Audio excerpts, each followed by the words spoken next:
Bonjour à tous, deuxième journée, deuxième épisode des Journées de la Lucine. Aujourd'hui avec de nouveaux intervenants, le professeur Schoenberger, donc un conseiller agricole qui va nous parler de mise en place des cultures, et également Philippe Chalmin qui va plutôt nous parler des cours des céréales à l'heure actuelle. On aura de plus une intervention de l'incontournable acteur de Journées de la Lucine, Michael Horsch, et bien sûr une démonstration de matériel a priori dans le ring, dû aux conditions météorologiques, avec à nouveau la surprise, le Focus 4TD, que vous découvrirez un peu plus tard. Voilà, à tout à l'heure.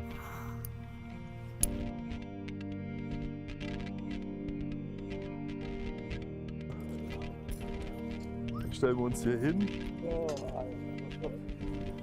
Dr Schoenberger, quels sont à votre avis les avantages agronomiques du principe Focus? Avec le Focus, nous avons la possibilité de fissurer l'espace sous la ligne de semis pour des cultures à racines pivotantes. Les cultures à racines pivotantes ont alors la possibilité d'explorer le sol avec les racines secondaires. Le deuxième avantage du Focus consiste dans l'application d'engrais localisés. Pour des sols qui n'ont pas été labourés depuis longtemps, qui n'ont pas été retournés, on a souvent le problème que le sous-sol s'appauvrit en éléments nutritifs. Et c'est là qu'est le grand avantage du Focus, car il peut à une profondeur de 20, 25, 30 cm, selon les réglages, enfouir de l'engrais avec des éléments nutritifs peu mobiles, comme le phosphore par exemple. Et deuxième question, c'est un sujet qui est d'actualité en France, quel est votre point de vue sur les cultures intermédiaires? Ces engrais verts sont un peu un effet de mode. Même si on peut voir que dans certaines situations où l'on produit des betteraves sucrières, des pommes de terre ou comme en Allemagne du maïs en silage, où l'on connaît un export de la matière organique sans restitution. Cela signifie qu'avec le temps, que les sols s'appauvrissent en matière organique facilement dégradable. Dans ces conditions, les intercultures ont un avantage particulier sur la fertilité des sols. Cela signifie que lorsque j'implante un couvert qui va fixer l'azote en hiver, l'azote ne sera pas lessivé et ne sera pas présent dans les eaux souterraines. Par contre, tout dépend des conditions pédoclimatiques. Si je suis sur des sols qui tendent au dessèchement, le lessivage de l'azote n'est pas un problème.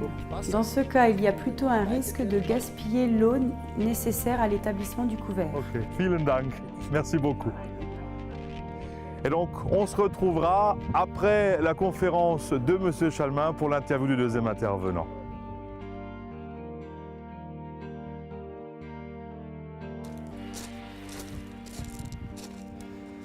Monsieur Chalmin, bonjour. Bonjour. Donc, petite première question pour vous. Vous avez parlé d'instabilité sur les marchés mondiaux.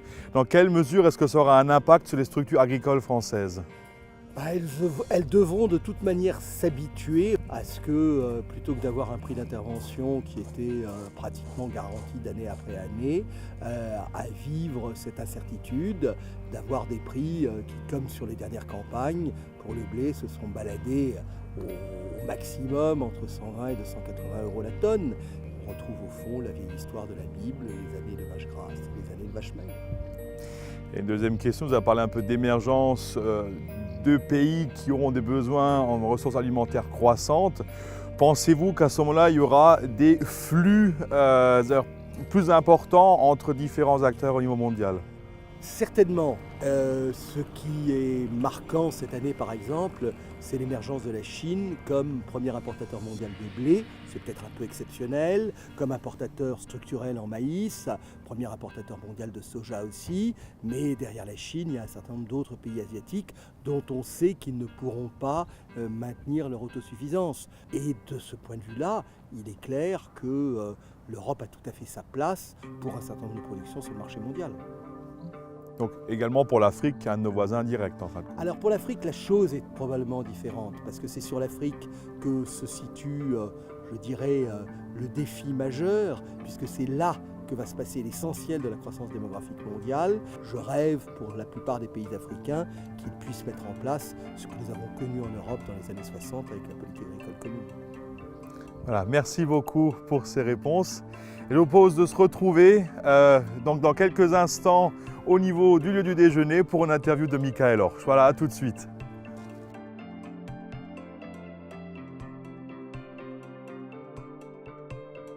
Voilà Michael, on a vu voir que les journées hallucinent, c'est l'occasion de voir des machines de la gamme Horsch, mais également de parler de nouveautés. Alors quelles sont-elles?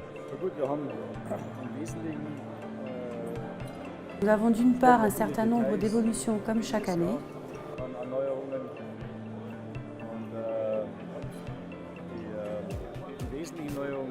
Les véritables nouveautés, desquelles je vais parler rapidement, c'est d'une part le semi-monograine pour le blé, sur lequel on travaille depuis 6 ans, où l'on a fait une avancée que l'on va présenter à Agritechnica, avec laquelle on peut apporter un grand progrès dans les zones à rendement élevé. Il s'agit simplement d'adapter sur un élément semeur standard Horsch un doseur monograine qui vient en principe s'intégrer entre la tête de distribution normale et l'élément semeur turbodisque. Ce système permet d'atteindre des coefficients de variation de 35 à 40% à 12 km/h, ce qui se rapproche de la précision d'un semoir à betterave ou à maïs classique, surtout si elle est mal réglée. Notre système pourrait devenir une révolution. Même si nous avons quelques machines de test, nous ne commercialisons pas encore de pulvées en France, mais c'est un de nos pôles principaux de développement, aussi bien dans le domaine des pulvées traînées que les automoteurs. Nous présenterons d'ailleurs lors du salon de l'Agritechnica une nouvelle génération d'automoteurs qui se caractérise par des vitesses d'avancement plus importantes, jusqu'à 35 km/h au champ, pas sur la route au champ, et 60 km/h sur route. On s'est beaucoup focalisé sur des systèmes de suspension et d'avancement hydrostatique, entre autres. Le confort du chauffeur, des cuves de 4 à 6 000 litres de capacité, etc. Plus grande particularité de cet automoteur réside dans le guidage de la rampe.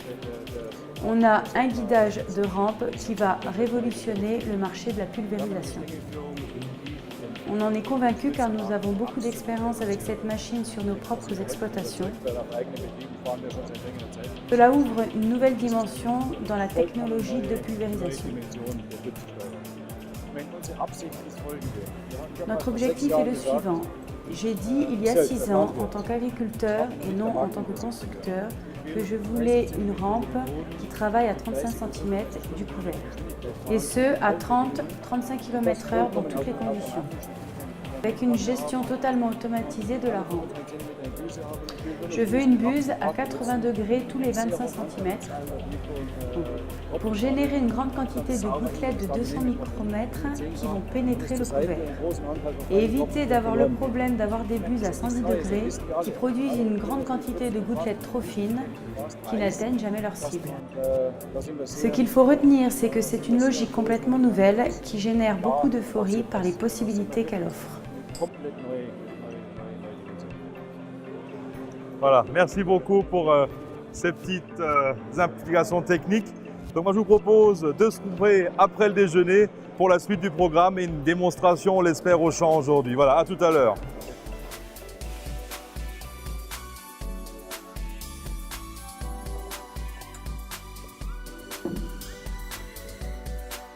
Voilà, je vous présente encore une autre nouveauté, le Joker 12 RT dans sa nouvelle version.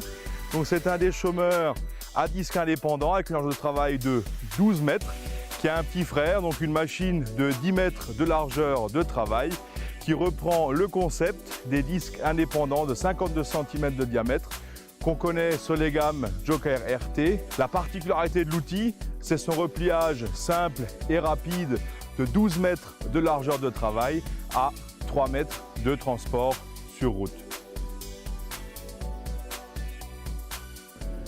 Donc voici derrière moi la véritable nouveauté d'un point de vue du matériel aux Journées de la Lucine, présentée en avant-première, le Focus 4 TD. Donc c'est un semoir particulier, c'est un semoir striptile qui permet de définir l'espace de développement racinaire de la culture qu'on souhaite implanter. Avec une flexibilité de 2 rampes de semis, donc 30 cm d'écartement qui correspond à l'écartement des dents à l'avant pour des cultures à racines pivotantes. Et également une rampe de semis avec 15 cm d'interrant qui va plutôt s'adapter au semis des céréales. La particularité de ce système à dents à l'avant permet en fait l'enfouissement, l'apport d'un dépôt d'engrais jusqu'à 30-35 cm de profondeur. Donc ce qui permet d'enrichir en éléments nutritifs des zones du sol qui a priori sont appauvries.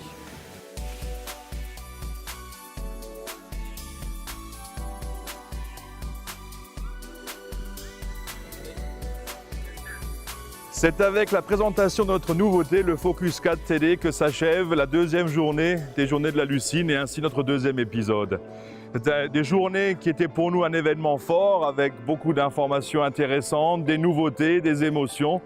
Et moi, pour ma part, je vous donne rendez-vous pour notre prochain événement, donc le Salon d'Agritechnica à Hanovre au mois de novembre, avec beaucoup de nouveautés et d'informations intéressantes. Voilà, à bientôt, au revoir.